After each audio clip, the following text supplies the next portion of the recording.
নিজের নেশার সঙ্গে ওর পেশাটাকে মিলিয়ে দিলে। ভুল তো কিছু বলেনি সূর্য। আমি মানছি, আমি সব সম্পত্তি আমার মেয়ে মিশমির নামে করে নিয়েছি। কি করব, তোমার আর অনিকের নামে তো করতে পারি না। তাহলে তো বাড়ির প্রত্যেক কটা লোক বুঝে যেত আমরা এক দলে। আগে পুরোটা শোনা, না জেনেই তো আমাকে এতগুলো কথা শোনালে। কিন্তু এখন যা অবস্থা হলো সেগুলোও তো বালি সূর্য, সবটা তো হাতের বাইরে। কে বলেছে? মল্লিকা এখন আমার হাতের মুঠোয়। অত ইজি নাকি আঙ্কেল? বড় মামিকে হ্যান্ডেল করা অত ইজি? ইয়াং ম্যান, তোমার আঙ্কেলের কাছে এটা ইজি। সৈনী, মল্লিকা যতই মিশমিকে চারু হিসাবে মেনে না নি, এই সম্পত্তিটা আমাদের। কথা আর কাজ এক জিনিস নয় সূর্য।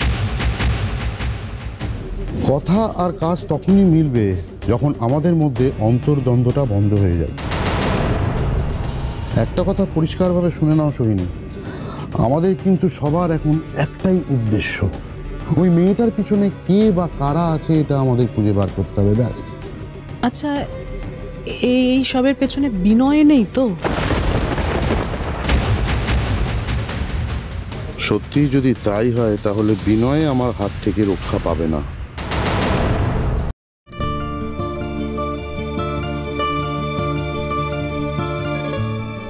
শুভ বিজয় শহরের বাবু।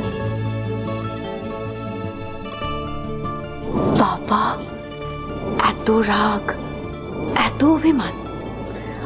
আপনি আমার উপর এত রাগ অভিমান করতে পারেন আমার জানা ছিল না তো। আমার জানা ছিল না যে আপনি যেটা ইচ্ছে সেটাই করবেন, কোনো কথা শুনবেন না। কি দরকার ছিল সবার সামনে এভাবে চলে আসা? আপনার মনে হয় না যে আমাদের একবার জানানো উচিত এই ডিসিশনটা নেওয়ার আগে? আপনার কোনো আইডিয়া আছে যে এটা করার পর আপনি কোন বিপদে পড়তে পারেন? দাদাভাই তো কথাটা ঠিকই বলেছে চারু, এবার তো ওরা আরো বড় ক্ষতি করবে তোমার। অমৃতা, ওনার কিছু বলো না। উনি ডিসাইড করে নিয়েছেন যে উনি আমাদের কোনো কথা শুনবেন না।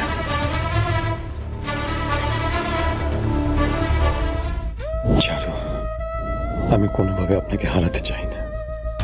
হারানোর কথা কেন ভাবছেন আপনি? আমি জানি আমি আপনাকে দেওয়া কথা রাখিনি, কিন্তু এটা ছাড়া আমার কাছে আর কোনো রাস্তা ছিল না শহরের বাবু। তার মানে এই ঘটনা সম্বন্ধে আপনি আগে থেকে জানতেন? হ্যাঁ শহরের বাবু, আমি আগে থেকে সবটা জানতাম।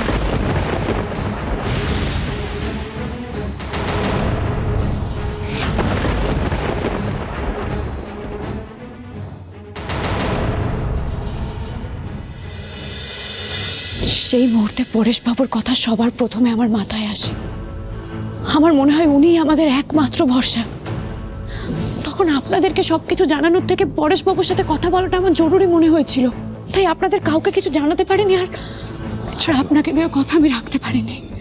চারু, আমি আপনার সব কথা বুঝতে পারছি। আজ আপনি এখানে না থাকলে আমাদের সবাইকে বাড়ি ছেড়ে রাস্তায় উঠতে হতো। চারু, আপনি বাঘের মুখ থেকে খাবার ছিনিয়ে এনেছেন। চারু, আপনি বুঝতে পারছেন না আপনার মৃত্যু ভয় আর কয়েক গুণ বেড়ে গেল। আমি সব বুঝতে পারছি শহরের বাবু, স্বার্থপরের মতো শুধু নিজের কথা ভাববো আর কতদিন মুখ বুজে সবটা সহ্য করবো বলতে পারেন? এবার সময় এসে গেছে ওদের চোখে চোখ রেখে কথা বলার। বৌদিমণি, আমি সব বুঝতে পারছি, কিন্তু তুমি তো এখনো পুরোপুরি সুস্থ নও। তুমি এতটা প্রেশার নিতে পারবে? পারবো ভাই, পারতে আমাকে হবেই। শহরের বাবু, এই নিয়ে দুবার আমি মরতে মরতে ফিরে এসেছি। হয়তো স্বয়ং রাধা মাধবী চান আমার হাত দিয়ে এদের প্রত্যেককে শাস্তি দিতে, আর তাই হয়তো আমার মৃত্যু ভয় আজ আর হয় না। সাময়িক স্বস্তির থেকে আজীবন শান্তি কি ভালো নয় শহরের বাবু? চিন্তা করবেন না শহরের বাবু, এবার থেকে আমি যা করব আপনাদের সবাইকে সাথে নিয়েই করব। আর আপনিই তো আমাকে বলেছেন আমার সব হারিয়ে যাওয়ার রাস্তায় আপনি আমার জন্য দাঁড়িয়ে থাকবেন। তাহলে আমাদের আর কে আলাদা করতে পারবে বলুন?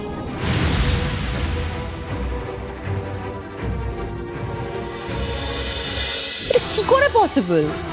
উইল অনুযায়ী সবকিছু তো চারু মল্লিকায় পাওয়ার কথা। সবকিছু পসিবল সোহিনী, সবকিছু। আমি অত কাঁচা কাজ করি না। ওদের বিয়ের আগেই আমি মল্লিকাকে দিয়ে একটা বন্ডে সই করে নিয়েছি। ভবিষ্যতে যদি মিশমি দাসকে আর্য মল্লিক ও এই পরিবার চারু মল্লিক বলে মেনে নিতে অস্বীকার করে, তাহলে এই মল্লিক পরিবারের সমস্ত সম্পত্তির মালিকানা মিশমি দাসের নামে হয়ে যাবে।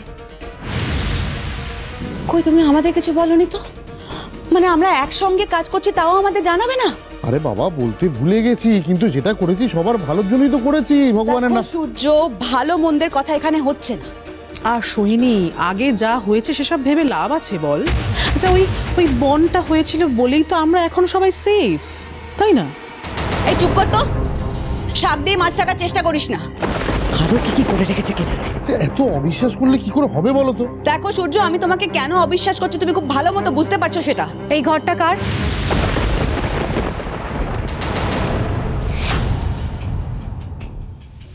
এই, তুমি নাকি চারু মল্লিক? যদি চারু মল্লিকই হও, তুমি জানো না এই ঘরটা কার?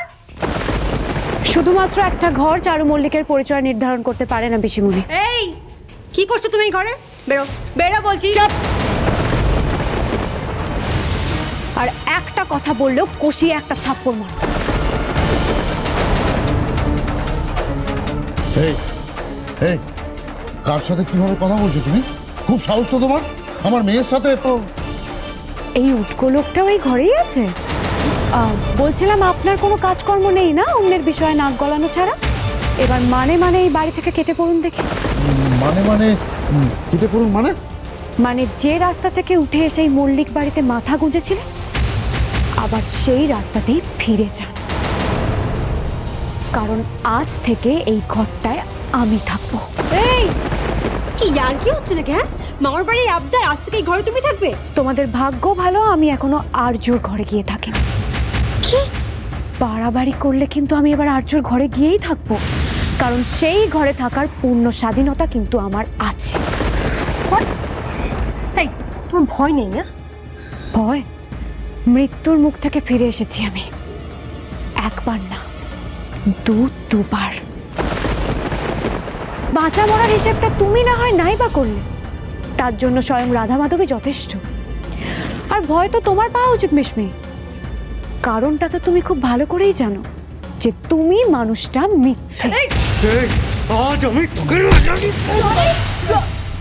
কি হচ্ছে নাকি? ঘর শত্রু বিভীষণ।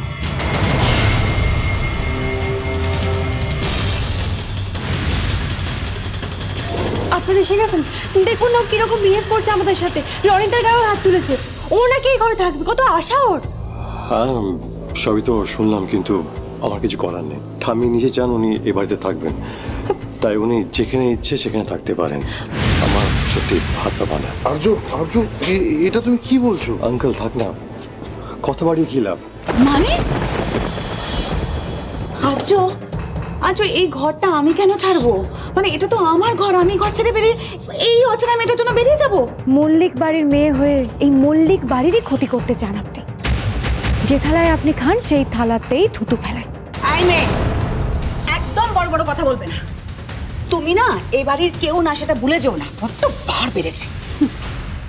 এই তো সবে শুরু পিসিমণি। আজ শুধু এই ঘরটা নিলাম, এবার এক এক করে ঘাড় ধাক্কা দিয়ে আপনাদের সবাইকে মল্লিক বাড়ি থেকে বের করে দেব। শুনলি আর্য? তুই শুনলি ওর কথাটা? বলছিলাম আপনি জানেন না আপনার ভাইপো কানে কালা নয়। যাকে অনেকক্ষণ ধরে আপনাদের একটা কথা বারবার বলে যাচ্ছে যে এই ঘর থেকে চলে যান।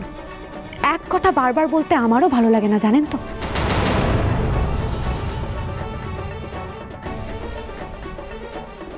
কি হলো, যান সবাই।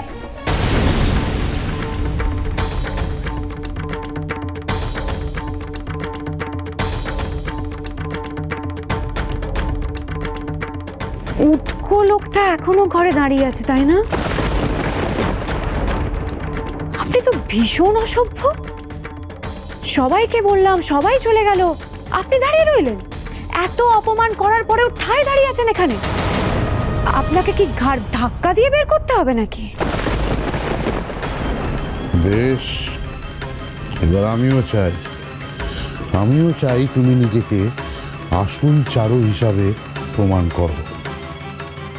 করব, সময় এলে সব করব।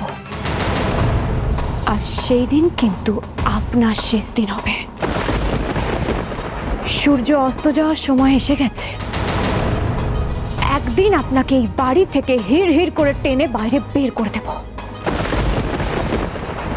এই সূর্য অস্ত যায় না মেয়ে।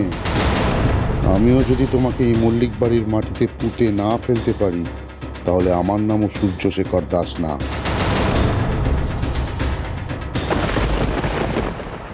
তুমি যদি অন্ধ না হও, তাহলে চুমকিকে আমি যদি পেলে দিতে যাই, সেটা দেখতে পেলে তুমি চুমকিকে নিশ্চয়ই বাঁচাতে আসবে। হে রাধা মাধব, আমি কি করব এখন?